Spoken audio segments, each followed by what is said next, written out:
Bangladesh. Bangladesh. Football বিশ্বকাপে বাংলাদেশের অংশগ্রহণ নেই, বাংলাদেশ সেখানে খেলছেও না। তবে the greatest show on earth খ্যাত এই টুর্নামেন্ট নিয়ে এদেশের ফুটবল ভক্তদের উন্মাদনার কমতি নেই। ফুটবলেও এই আবেগের পুরোটা জুড়েই যেন রয়েছে লাতিন পরাশক্তি আর্জেন্টিনা।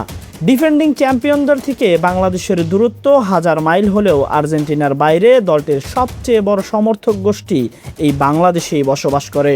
লোডশেডিং হলেও আর চিন্তা নেই, সিনট্যাক্স রিচার্জেবল ফ্যান দিচ্ছে টানা 7 ঘন্টা ব্যাকআপ।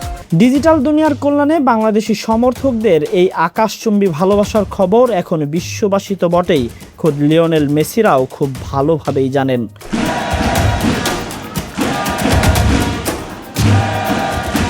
চলতি বিশ্বকাপে জর্ডানকে 3-1 গোলে হারিয়ে অপরাজিত গ্রুপ চ্যাম্পিয়ন হিসেবে নকআউট পর্ব নিশ্চিত করেছে আর্জেন্টিনা।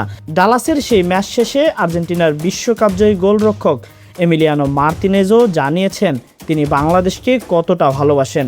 যেখানে বাংলাদেশ প্রসঙ্গ সেখানেই যেন মুগ্ধ আর্জেন্টিনার এই বাজ পাখি। একই সাথে স্মরণ করেছেন নিজের বাংলাদেশ সফরের স্মৃতিও। তিনি জানিয়েছেন, বাংলাদেশের সমর্থকদের আমি ভীষণ ভালোবাসি, এই দেশটিকেও আমি মনে প্রাণে ভালোবাসি। আমি খুব ভালো করেই জানি তারা আমাদের জন্য কতটা পাগল। সেখানে যাওয়ার অভিজ্ঞতা থেকে আমি এটা নিশ্চিত করে বলতে পারি, আমার তো মনে হয় কোনো না কোনোভাবে তারা সবাই আসলে আর্জেন্টাইন। বছর 3 আগে বাংলাদেশে সে ভক্ত সমর্থকদের যে ভালোবাসার জোয়ার তিনি দেখেছিলেন তা এখনও তার মনে সতেজ। বাংলাদেশের মানুষের এমন সমর্থন নিয়মিতই দেখেনি আর্জেন্টাইন বাজ পাখি।